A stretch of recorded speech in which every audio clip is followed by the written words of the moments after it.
Happy birthday, DTV. Yes, the Destination Thailand Visa. It has been a year, 12 months since the introduction of the DTV, which has added, I'm giddy now, it's added a whole new colour to the landscape of visa options here in Thailand. So let's check out what's happened over those 12 months.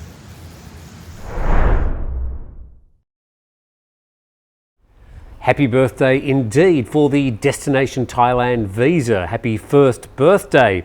And that, I suppose, is part of the problem, because as a new visa with these 6-month renewals, or after 180 days, there has been a bit of confusion about exactly how that will play out. There's been a few people on the forum saying, hey, I left the country, I came back, I did have some problems. Here were some of the questions they were asking. So we'll go to this article in Pattaya Mail, which does go through some of the issues with the DTV. And this coverage from pattayamail.com, very positive, and it's been penned by Barry Kenyon. And it's going through some of the banking issues people are having with visas, particularly in relation to just like a tourism visa, or even with a retirement, the O visa. It says the crackdown on tourists vainly trying to open Thai bank accounts has resulted in a surge of applications for the DTV. And apparently that's according to visa officers in Thai embassies, especially in nearby countries. So over 1 year, how many DTVs have been granted? And the next sentence says, although no regular government figures are published, over 120,000 DTVs have been issued by about 70 Thai diplomatic posts, that's consulates or embassies. So for those of you that aren't 100% aware of what a DTV is, let's check that out. The Destination Thailand Visa, known as the DTV, was officially introduced July last year. It's a long-term visa designed for digital nomads, remote workers, and those interested in participating in Thai soft power activities like Muay Thai or cooking classes. Now, the list of soft power qualifications can extend way beyond that. Things like medical tourism, coming to study Thai language, or anything Thai cultural.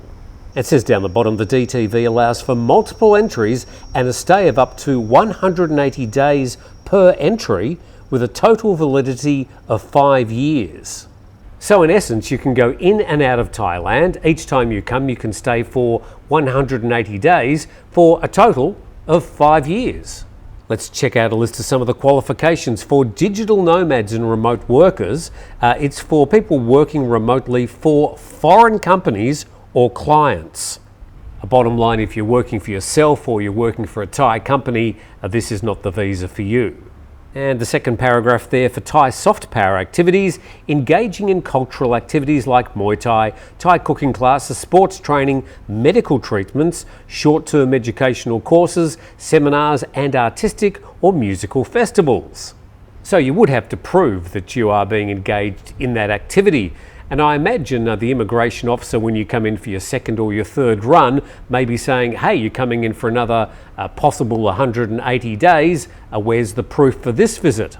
Down to financial requirements, applicants need to demonstrate sufficient financial means, typically with a minimum of 500,000 baht in a bank over the past 3 months, or proof of monthly income of 65,000 baht.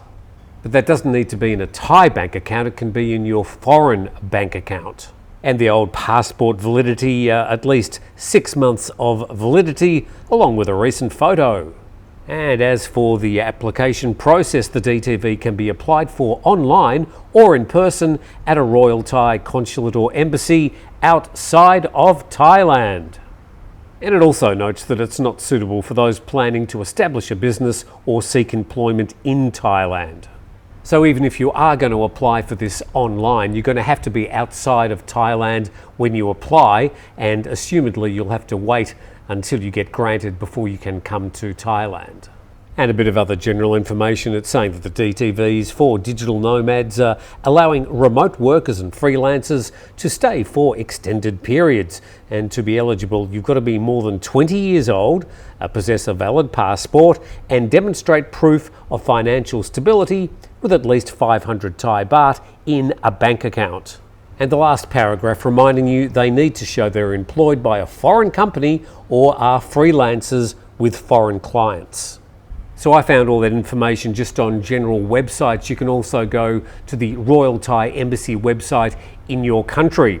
Now, one thing that people are pointing out with the DTV at the moment is the fact that you don't have to have a bank account in Thailand.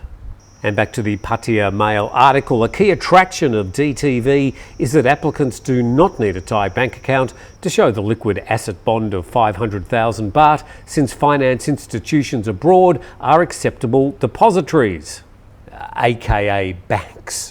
But that's in stark contrast to the annual extension of stay based on retirement or marriage to a Thai national, which insists on the 800,000 or 400,000 baht bond being lodged specifically in a Thai bank.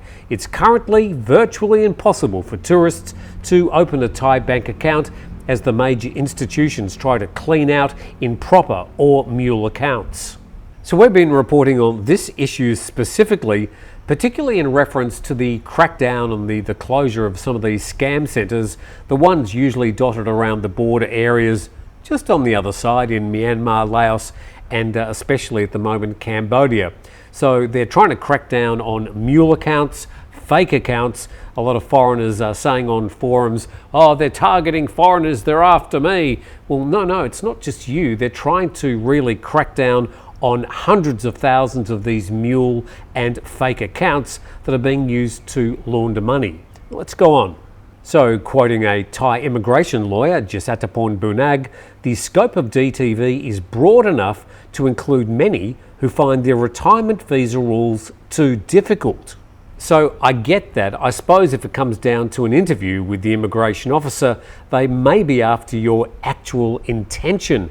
And if your intention is to retire in Thailand, perhaps you should be on an O visa. But he disagrees. And he claims that, contrary to popular belief, most DTV holders are not digital nomads, but now include large numbers of retirees and independent travellers who fit into another category. It's something that I always say to people who are asking me about visas, that there are so many visa types in Thailand, which does lead to quite a lot of confusion from time to time. And you might be thinking, oh, I'm going to retire, so I need to apply for the O visa. But you might better fit into the DTV or one of the smart visas or the elite privilege card. There are a lot of different choices, so you need to do your shopping around before making a decision. And as I always say, if it is your first time, sometimes using an agent will help you sort your way through the labyrinth, the maze of visas.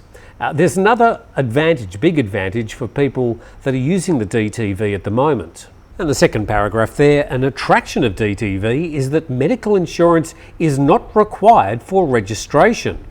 And then quoting a Charles Weston, the manager of Welcome to Thailand, he said the 5-year multi-entry DTV did not require annual re-registration and awarded a maximum of 180 days per visit. And quoting him, you don't have to worry about re-entry permits or even having to show your bank account every year. So what he's saying is, once you've got the visa, you've got the visa. Now, I did have a look online for this Welcome to Thailand. I assume they're a visa agent, and I assume because the article was written by Barry, it's a company in Pattaya, but I couldn't seem to find them. So I would appreciate if somebody could confirm if Welcome to Thailand is a visa agent. Heavens knows we've given them enough publicity.